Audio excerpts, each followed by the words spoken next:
video 2 of the cup of the cross.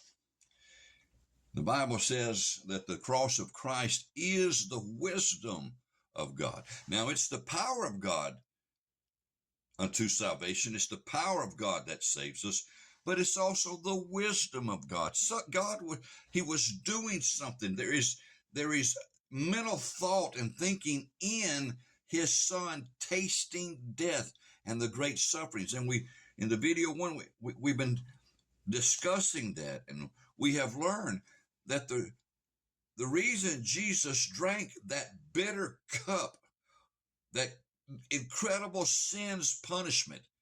I mean, Jesus, folks, you ever heard of people with criminals? Well, they're giving that criminal the maximum, punishment for their crime. Well, folks, that's what was laid on Jesus. The maximum sin punishment for all the world's sin crimes.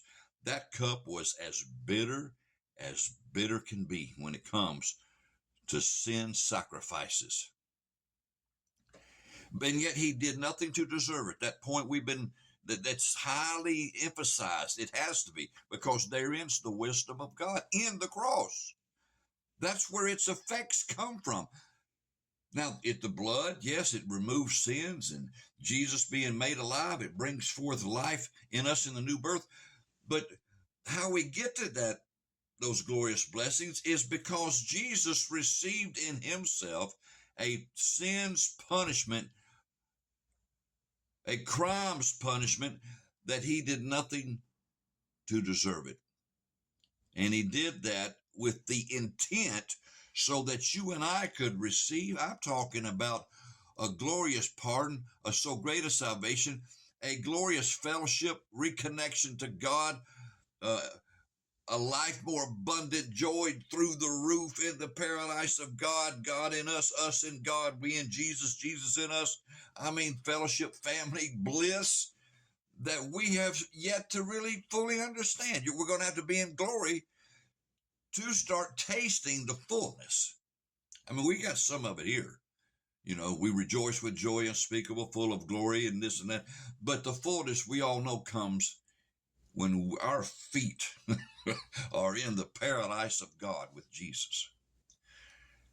He that knew no sin was made the most bitter sin's punishment,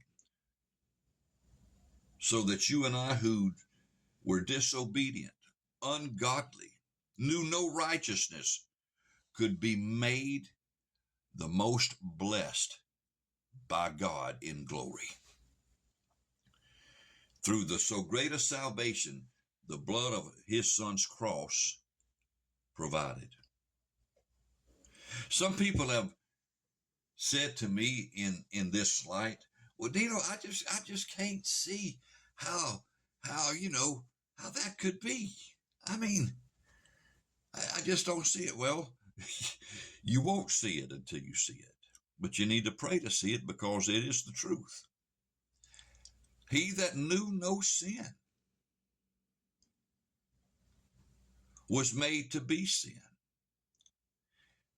was made to drink sin's maximum punishments in measures of pain, suffering, and affliction.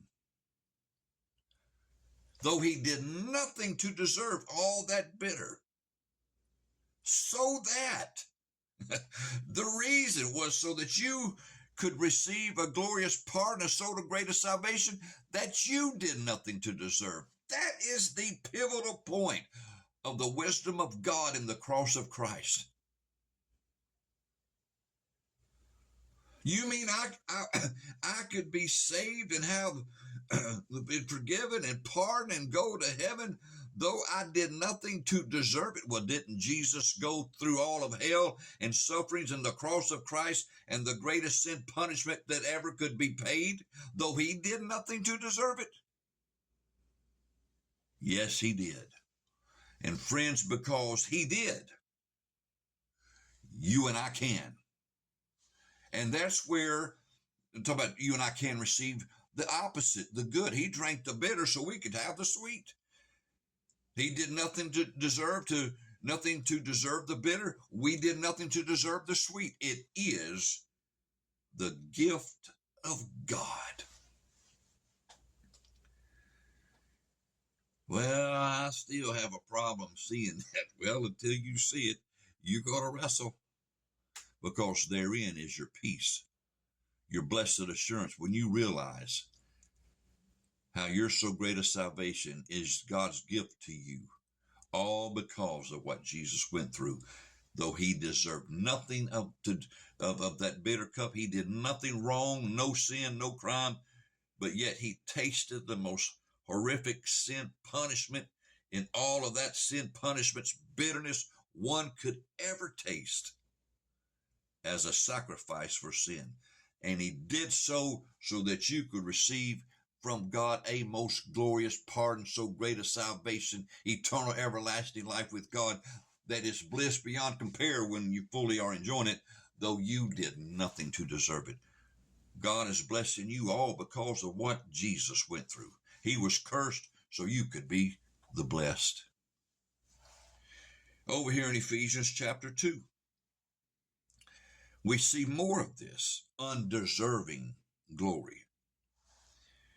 Verse 1, he says, "In you," talking to the church, the believers at Ephesus, "hath God made alive who were dead in trespasses and sins, wherein when you were dead in trespasses and sins," this was your lifestyle, "you walked according to the course of this world, according to the prince of the power of the air," that's Satan, the satanic spirit that now works in the children of disobedience.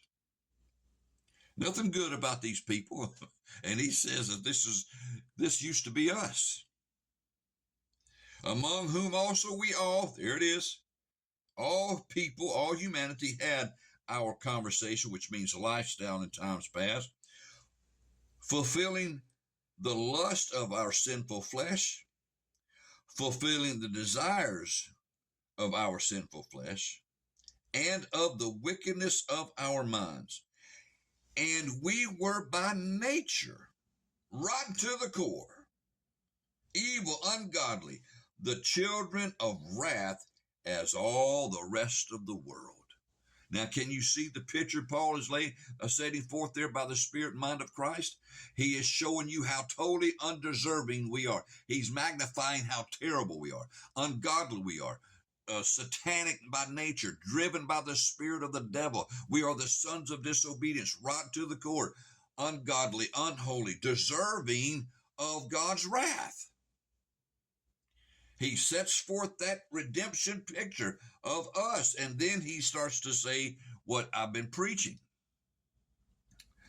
Verse 4, "But God, despite all that, who is rich in mercy, because of the greatness of his love wherewith he loved us, even when," boy, those are two of the biggest words in the whole wisdom of redemption, "even when we were dead in sins, walking according to the course of this world," walking after the sinful flesh, walking after the wickedness of our mind, obeying Satan, the deceiver of this world, "and we're by nature the children of wrath as the rest of the world." Even when we were that, God made us alive together with Christ. Can you see how undeserving you were? Yet God made us alive together with Christ. And notice what he says right there after he said, God made us alive together with Christ, though we were absolutely 100% most undeserving. By grace, you are saved. That's the salvation of God unto us when he made us alive together with Jesus, though we didn't deserve any of it. That's a pivotal point. Dead in trespasses, sin, wicked, rotten to the core, unholy, ungodly, satanic by nature, driven, controlled by the wickedness of the spirit of darkness and of demons and of devils. Yet, because God so loved us, despite us, he made us alive together with Jesus. Now, can you see how you got that without deserving it? More to come.